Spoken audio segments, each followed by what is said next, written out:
it's all gonna be good. Don't worry about nothing, don't worry about nothing, nothing now. It's all gonna be good. So breathe like you know you should. Yeah, breathe till you've understood.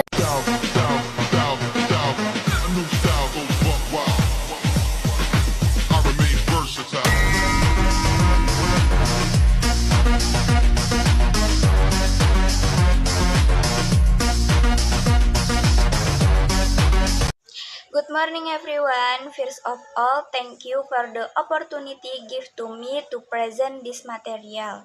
Let me introduce myself. My name is Elisa Putri.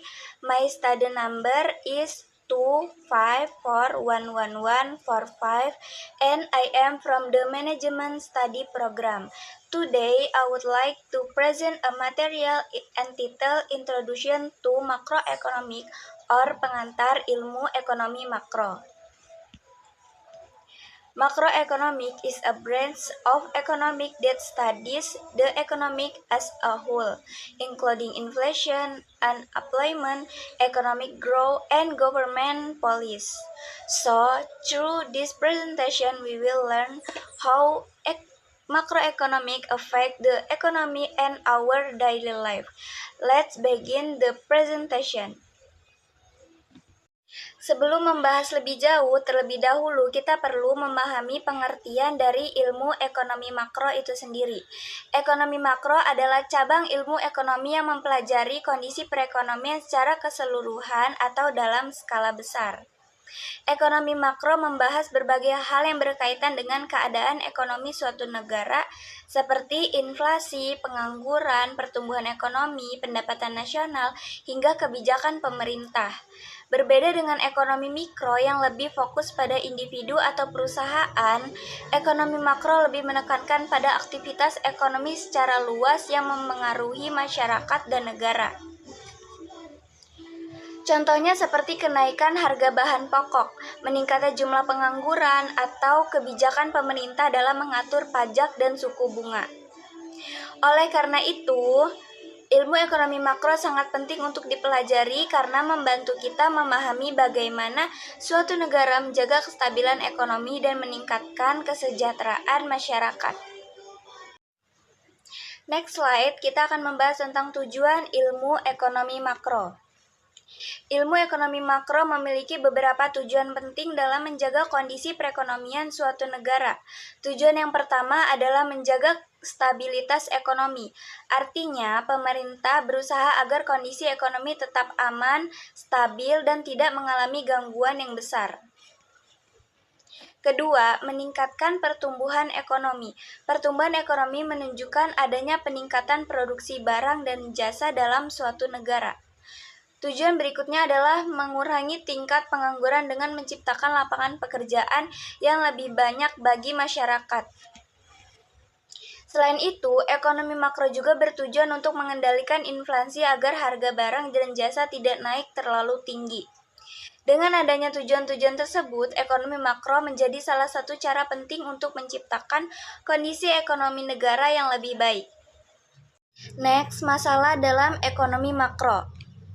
Dalam ilmu ekonomi makro, terdapat beberapa permasalahan utama yang sering dihadapi oleh suatu negara.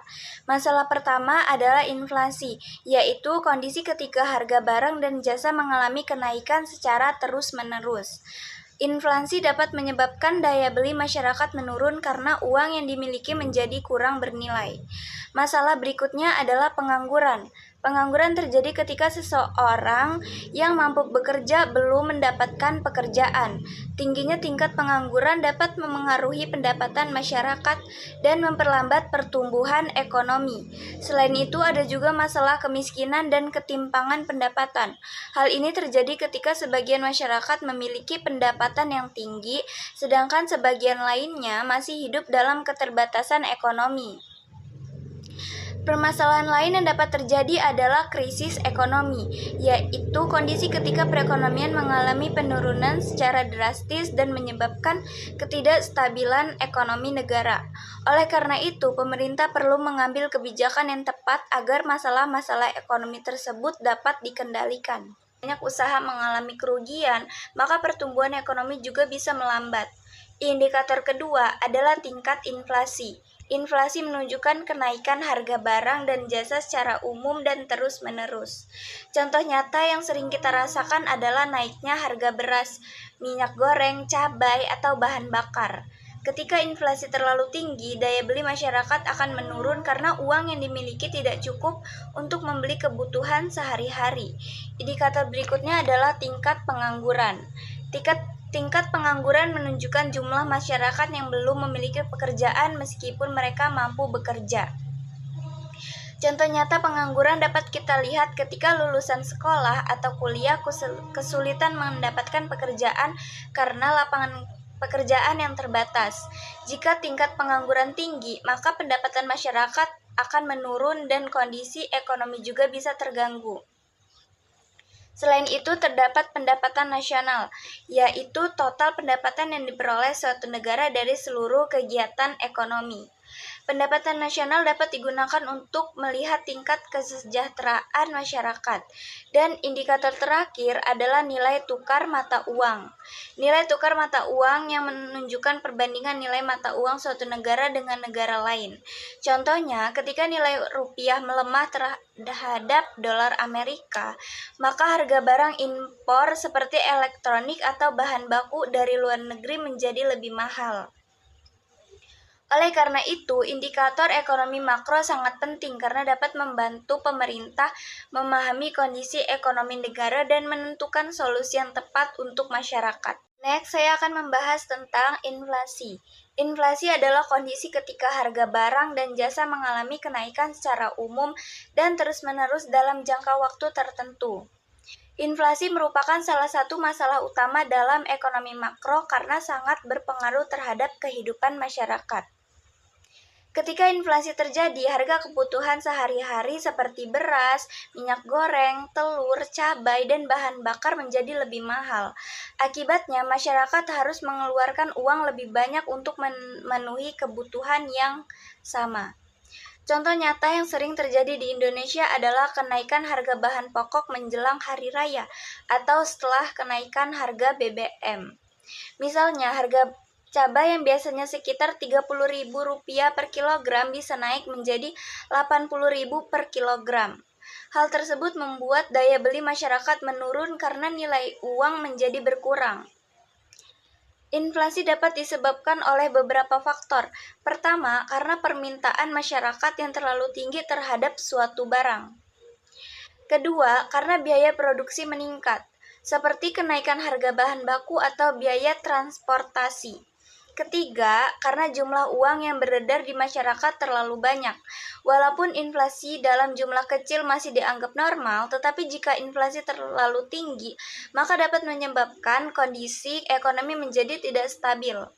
Oleh karena itu, pemerintah dan bank sentral perlu mengendalikan inflasi melalui berbagai kebijakan ekonomi agar harga barang tetap stabil dan masyarakat tidak perlu terbebani. Okay everyone, that is all about macroeconomic. From this presentation, we can understand that macroeconomic studies the economic as a whole, such as inflation, unemployment, economic growth, and government policies. Macroeconomic is important because it is closely related to our daily life and helps the government keep the economic stable. By learning macroeconomic, we can better understand economic problems that happen around us and their impact on society. I hope this presentation can be useful and add new knowledge for all of us. Thank you for your attention. See you and have a nice day.